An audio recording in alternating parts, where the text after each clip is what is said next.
안녕하세요. 올해 32살 여자입니다. 결혼을 앞두고 있었는데 이젠 정말 예비신랑의 내로남불식 효도에 지쳐서 헛된 기대는 그만하려고요. 예비신랑은 저보다 1살 연상이고 중견기업에 다니고 있는 회사원입니다. 저는 시간제 강사를 하면서 운동 가르치면서 돈을 벌고 있어요. 장소를 대여해서 일정의 수수료 형식으로 자리세를 내고 수업을 하는 형식으로 일을 하고 있어요. 제가 이 일을 오래 해오면서 수강생들에게 입소문도 많이 타고 꼭 제가 아니면 안 배우겠다고 하시는 분들도 많아서 제 자랑처럼 들릴 수도 있겠지만 강의료가 조금 비싼 편에 속합니다. 그래서 사실 그렇게 일을 매달려서 하지 않아도 한 달 제가 사는데 지장 없고 취미생활이나 여가생활 다 즐길 수 있을 만큼 벌고 있어요. 제가 마음먹고 일을 더 한다면 웬만한 대기업 다니는 사람들 못지않게 벌 수도 있습니다. 하지만 그렇게까지는 일을 하고 싶지는 않아서 적당한 선에서 워라밸을 찾아 여가를 즐기면서 살고 있고요. 그래서 벌이 자체는 중견급 기업 다니고 있는 예비신랑에 비교하면 제가 조금 낮은 편이기는 합니다. 하지만 제 벌이는 제가 하기에 따라 더 많아지기도 하는 제 직업적인 특성이 있다 보니 벌이에 대해서는 제가 부족하다는 생각을 가져본 적은 한 번도 없어요. 예비신랑도 결혼 이야기하면서 자기 월급이 그래도 평균 이상은 되다 보니 제 체력을 다 소비하면서까지 돈을 벌기보다는 어차피 집안일하고 살림은 누군가 해야 하니 제가 돈을 덜 버는 부분에 대해서 자기는 불만이 없고 이해한다고 했었습니다. 저는 어머니가 일찍 돌아가셨고 그래서 아버지와 제 남동생 이렇게 세 가족이서 살고 있어요. 남자친구는 저랑은 반대로 아버님께서 어렸을 적에 집을 나가시고는 연락이 두절되었다고 했고 홀어머니 밑에서 연년생인 여동생과 둘이 힘들게 자라왔다고 합니다. 다른 점이 있다면 저는 그래도 아버지께서 아직도 현역에 계시기도 하고 어머니가 먼저 떠나시기는 했지만 이후로도 쭉 외가와 연락을 하고 지내면서 사랑 듬뿍 받으며 자라왔어요. 반대로 남자친구는 아버님이 집을 나가시면서 자연스럽게 친가와는 연락이 두절되었다고 합니다. 어머님 혼자서 두 남매를 키우는데 힘이 들었지만 아버지가 집을 나갔으니 어머님의 시댁에서는 어머님을 포함한 남자친구의 가족들은 이제 남이나 다름없다며 도움의 손길을 내밀지 않았다고 합니다. 그런 어려운 상황 속에서도 남자친구 서울에 있는 4년제 대학 보내고 좋은 곳에 취직할 때까지 뒷바라지 해주신 걸 보면 어머님도 참 대단하신 분이라는 생각이 들었어요. 제가 외가에서 사랑을 듬뿍 받으며 자랐다고는 하지만 저희 친가나 외가가 경제적으로 넉넉한 형편도 아니고 당시에 보호가 필요할 만큼 어렸던 저희 때문에 아버지는 종사하시던 직장을 그만두시고 저희를 돌보면서 밤에는 저희를 맡겨놓고 일을 하셔야 했어요. 제가 학교 다녀와서 동생 돌보면서 제 앞가림 정도 할 수 있는 나이가 될 때까지 아버지는 그런 생활을 오래 하셔야 했고 덕분에 아버지는 남들보다 빨리 건강에 문제가 생기셨습니다. 아직 현역으로 일을 하고 계시지만 아버지의 건강 상태로 가질 수 있는 직장이 많지가 않아서 그렇게 여유롭게 벌고 계시진 않았어요. 그러다 보니 집안 분위기상 제가 항상 제 남동생에게 양보를 하면서 자라왔습니다. 어쩔 수 없는 상황 속에서 제가 동생에게 양보하는 건 남자 여자 문제가 아니라 동생의 누나로서 제가 당연히 희생했어야 하는 부분이라 생각했고 그 부분에 대해서 불만이 많지는 않았어요. 물론 저도 처음엔 공부가 하고 싶었지만 집안 형편상 장학금을 비교적 받기 쉬운 운동 쪽으로 고개를 돌려야 했었어요. 그나마 다행인 건 제 남동생이 공부를 워낙에 잘하기도 했고 집안에서도 적어도 제 동생에게만큼은 공부하는데 지장이 없도록 물심양면적으로 지원을 해주셨으니 그건 다행이라고 봐야겠죠. 아무튼 양가 형편이 그렇게 넉넉지 않은 편이다 보니 저나 남자친구나 둘 다 결혼을 하게 되더라도 양가 어른들께 도움은 받고 싶지 않은 마음은 같았습니다. 결혼 이야기 나오면서 가장 크게 고민해야 했던 신혼집 또한 둘이 모아놓은 돈을 합치고 대출을 껴서 형편 닿는 한 가장 적당한 집으로 구해서 시작하기로 했습니다. 남들처럼 신축 아파트 들어가는 건 당연히 꿈도 꾸지 못했고 그냥 어디 적당한 아파트에 전세로 들어가기만 해도 감지덕지라고 생각했습니다.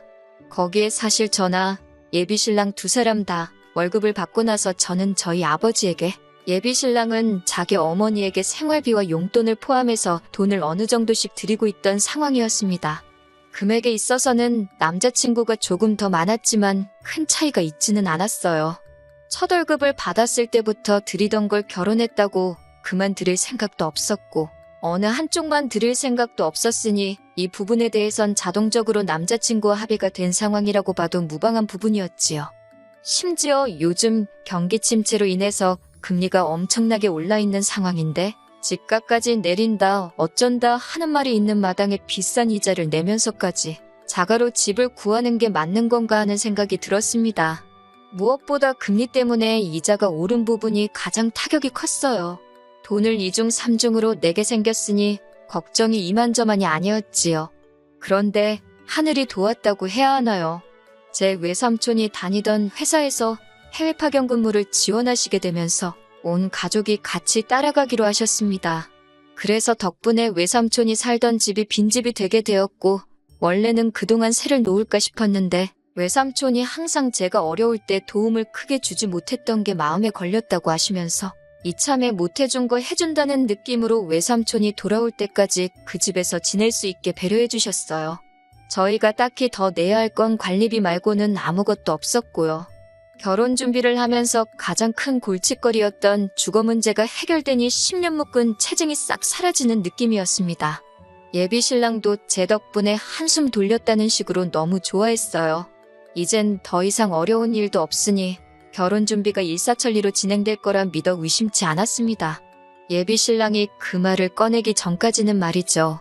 여태까지 말씀드린 것만 봐도 아시겠지만 양쪽 다 홀아버지, 홀어머니인 부분도 서로 충분히 이해하고 있는 상황이고 저희가 없는 형편의 결혼을 할지라도 양쪽 어른들께 하던 건 그대로 하는데 아무런 문제가 없었던 사람이거든요. 그런데 예비 신랑이 뜬금없이 제가 아버지한테 돈을 드리고 있다는 걸 가지고 딴지를 걸어왔습니다. 난데없이 저에게 이제 장인어른께 돈 드리는 건 그만하는 게 좋지 않겠냐는 말을 하는데 그때까지만 해도 그 말이 기분이 나쁘게 들렸다기보다는 놀라움이 더 앞섰어요. 왜냐하면 예비 신랑도 어머님께 돈을 드리고 있었고 저는 당연히 각자 부모님께 돈을 드리고 있는 상황에 그런 말을 꺼낸 예비 신랑의 참뜻이 다른 게 아니고 이제 우리가 결혼을 하니 부모님께 드리고 있던 지원을 끊어내자고 하는 말인 줄로만 알았거든요. 저의 반응에 예비 신랑은 자기 뜻은 그런 게 아니라 말 그대로 장인어른, 즉 저희 아버지에게 드리는 돈은 그만 드리는 게 어떻겠냐고 하는 거예요. 난데없이 그게 무슨 소리냐고 물어보니 저희 아버지는 아직 현역으로 일도 하시고 계신데 굳이 월급도 얼마 안 되는 제가 돈까지 드릴 필요가 있냐고 하는 겁니다. 당장 저희 외삼촌 때문에 집값으로 돈 나갈 일이 없어진 건 좋은 일이지만 반대로 생각하면 외삼촌이 다시 한국에 돌아온다면 그 집을 비워줘야 하는 건데 하루빨리 돈을 모을 생각을 하는 게 더 좋지 않겠냐고 하는 거예요. 그러려면 예비 신랑의 말은 저희 아버지께 지원하고 있던 돈을 끊어내야 한다고 하는 소리였고요. 솔직히 예비 신랑의 말이 전부 다 틀린 건 아니지만 반은 맞고 반은 틀린 소리였습니다. 외삼촌이 돌아오시면 집을 새로 구해야 되는 사실은 맞는 소리이기도 하고 저도 뼈가 저리도록 인지하고 있는 부분이기는 하지만 그렇다고 해서 제가 저희 아버지에게 하고 있던 효도를 그만하라고 강제할 수 없는 소리이기도 하지요. 남자친구가 제게 그런 말을 할 수 있는 전제 조건은 딱 하나밖에 없다는 말인 거예요. 제가 제 아버지에게 생활비를 드리고 있는 게 싫으면 예비 신랑 본인도 자기 어머니에게 드리고 있는 생활비를 끊어내기로 하고 그 후에 저한테도 같은 제안을 해야 한다는 말인 거죠. 그래서 저는 아버지께 드리는 돈은 힘든 와중에도 건강 잃어가며 나를 키워주신 은혜를 갚는 돈이기 때문에 당신이 당신 어머니께 드리는 돈을 중단하고 나에게 똑같은 걸 요구하는 조건이 아닌 이상은 그렇게 할 생각이 없다고 저의 생각을 정확하게 전달해줬습니다. 예비 신랑은 저희 거절에 그래도 장인어른이 계속 일도 하고 계시고 저희 집에는 처남도 있지 않느냐 하고 따져묻기 시작하더군요. 제 남동생은 이제 막 학업이 끝난 상태이고 아직 취직 준비하고 있는데 취직이 되지도 않은 제 동생의 아버지를 부양하면 되는 거 아니냐고 말하고 있으니 어이가 없었습니다. 그래서 저도 당신도 동생이 있지 않냐고 물었어요. 저희 집과는 반대로 남자친구 집에서는 동생인 예비 신우가 양보를 해서 남자친구가 대학 공부를 할 수 있었습니다. 덕분에 예비 신우는 20살이 돼서부터 미용 쪽 일을 시작했고 그러다 보니 모아놓은 돈도 상당하고 벌이도 나쁘지 않은 편이었거든요. 그런데 남편은 어머니와 장인어른의 입장이 다르다는 의견을 바꿀 생각도 없어 보였고, 오히려 예비 신우와 제 남동생의 상황을 비교하면서 자기 동생은 앞으로 시집을 가야 하니 어머니의 경제적인 부양은 자기가 계속 할 수 있지만 저희 집에서는 여자인 제가 시집을 오는 거니 제가 아버지를 더 챙길 필요 없이 이제는 제 동생이 아버지를 부양하면 되는 거라고 우기기 시작하는 겁니다. 언뜻 들으면 맞는 말 같기도 하지만 생각해보세요. 이제 막 사회생활 시작도 안 한 제 동생이 모아놓은 돈 한 푼 없이 홀아버지 부양까지 하고 있다면 제 동생은 결혼을 어떻게 하겠나요? 자기 동생은 시집 가야 되니 그렇게는 못한다고 하면서 제 동생은 남자니까 어떻게든 하라고 하는 말이 무책임해 보였습니다. 그래서 저는 절대 눈에 흙이 들어가도 당신이 원하는 대로는 할 수 없을 거라고 다시 한번 강조했습니다. 저는 단 하나, 당신도 어머님에 대한 지원을 그만둔다면 그때 가서 나도 똑같이 아버지에 대한 지원을 끊겠다고 이 결정은 바꾸지 않을 거라고 엄포를 놓았어요. 그러니 예비 신랑은 끝까지 저한테 쓸데없는 데서 고집을 부린다면서 세상 천지의 모든 사람들한테 물어보라고 말하며 자기가 하는 말이 정답이고 제 말은 억지라고 하는 겁니다.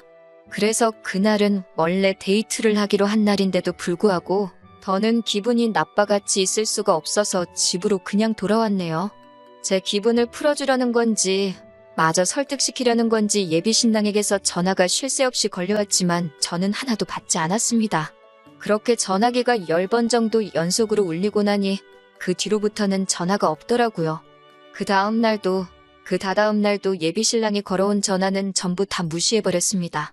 제가 연락이 두절이 되니 오죽 답답했는지 어떻게 제 시간표를 알고 온 건지 마냥 죽치고 기다렸는지 모르겠는데 제가 일하는 체육관 앞에서 저를 기다리고 있더라고요. 적어도 1시간은 밖에서 기다렸을 텐데 기다린 성의를 봐서도 예비 신랑이 무슨 말이 저에게 그렇게 하고 싶어서 저러는지 드러나 보자 싶었습니다. 다만 저는 수업이 있어서 출근을 했던 거였기 때문에 예비 신랑한테 근처 카페에라도 가서 1시간을 더 기다리라고 말해야만 했어요. 수업이 끝나고 카페에 가니 예비 신랑이 저를 기다렸다는 듯이 자리에서 일어나 저를 부르고 있더라고요. 맞은편 자리에 앉았는데 예비 신랑은 제가 자리에 앉기도 전에 저랑 나누었던 대화를 가지고 자기도 충분히 많은 생각을 했다고 하면서 자기 이야기를 들어보라고 하며 계획이랍시고 주절주절 떠들기 시작하는데 자기 엄마는 용돈을 계속 줄 테니 너네 아버지한테 주던 돈은 그만 주라고 하는 말보다 더 어이없는 말을 꺼냈습니다. 예비 신랑이 해결책이라고 꺼낸 이야기는 아예 홀시어머니를 모시고 같이 살자고 하는 겁니다. 제가 테이블 안쪽에 정리되어 있던 의자를 빼느라고 잘못 들었나 싶어서 제가 들은 게 맞냐고 물어봤더니 예비 신랑은 다시 한번 강조하듯이 합가를 하자고 자기 어머니 모시고 셋이서 알콩달콩같이 살자는 겁니다. 제정신으로 하는 소리인가 싶었는데 진심이었어요. 합가를 하게 되면 모든 게 완벽하게 돌아간다는 겁니다. 말인즉슨 어머님이 우리와 같이 살게 되면서 집안일이나 살림을 어느 정도 도와주실 테니 그만큼 저희 집안일 부담이 줄어드는 것이고 집안일에 쏟아야 하는 시간이 줄어든 만큼 제가 수업 몇 개를 더 잡아서 일을 더 할 수 있다는 겁니다. 제가 일을 더 하면 달에 버는 돈이 지금보다 훨씬 늘어나기 마련이고 그러면 저는 그 늘어난 벌이로 아버지에게 경제적 지원을 해주면 되는 거 아니겠냐 하는 겁니다. 그리고 어머니가 제가 해야 할 집안일을 도와주는 거나 마찬가지니 제가 어머님에게 집안일 해주는 월급 마냥 제가 벌어온 돈으로 어머님께 돈을 더 드리면 되는 거 아니겠냐고요. 매번 말은 그럴싸하게 하는 것 같지만 내로남불 자기만 효도하려고 하는 개수작을 넘어서 이번에는 아예 저한테 대리효도를 강요하고 있는 모습에 어이가 없어서 말도 제대로 안 나오더라고요. 나지막히 그럴 거면 아예 신우도 데리고 살지 그러냐고 비아냥대듯이 이야기했습니다. 그런데 예비 신랑은 눈치가 없는 건지 없는 척을 하는 건지 얼굴에 웃음꽃이 활짝 피더니 진짜 그래도 되냐고 하는 겁니다. 그러면서 저희 외삼촌 집이 방이 3개이니 안방은 어머님들이고 제일 작은 방은 자기 여동생이 쓰게 하면 되겠다 하는 거예요. 정말 남자친구 하는 꼬라지가 점이 가경이었습니다. 예비 신우는 집안일은 못 도와주지만 빨래나 설거지 같은 걸 시키겠다고 하면서 집안일을 그렇게 크게 도와주는 게 아니니 한 달에 한 20만 원만 용돈하라고 주면 되겠다고 하면서 아주 지 식구들 줄 돈을 제가 번 돈으로 털어먹으려는 계획을 얼굴색 하나 변하지 않고 세상에서 제일 착한 사람이냥 연기하면서 떠들고 있더라고요. 누가 보면 제가 악덕며느리, 악덕새 언니라도 되는 것처럼 말입니다. 듣자 하니 얼토당토하는 터무니없는 말만 늘어놓길래 오죽하면 제가 속으로 혹시 저 중에 하나만 내가 오케이 하도록 저런 어이없는 말만 주르륵 늘어놓고 있는 건가 하는 생각이 들었어요. 어디 한번 갈 때까지 가보자는 말인가도 싶어서 저도 듣고만 있다가 한마디 건넸습니다. 지금 어머님을 모시고 신우까지 들여서 살자는 이야기하는 거면 어차피 방도 3개인 집에서 시작하게 되었는데 길게 이야기할 게 뭐 있냐고. 나도 똑같이 우리 아버지 모시고 동생 데리고 들어와서 살겠다고 했습니다. 사실 이때까지도 결혼을 뒤집어버리겠다 하는 생각보다 예비 신랑에게 자기가 하고 있는 말들이 얼마나 터무니없는 상황인가를 똑같은 방법을 써서 알려주고 싶었어요. 그런데 예비 신랑 반응이 더 어이가 없더군요. 곰곰이 생각하는 척을 하더니 그것도 좋은 방법이겠다 하는 겁니다.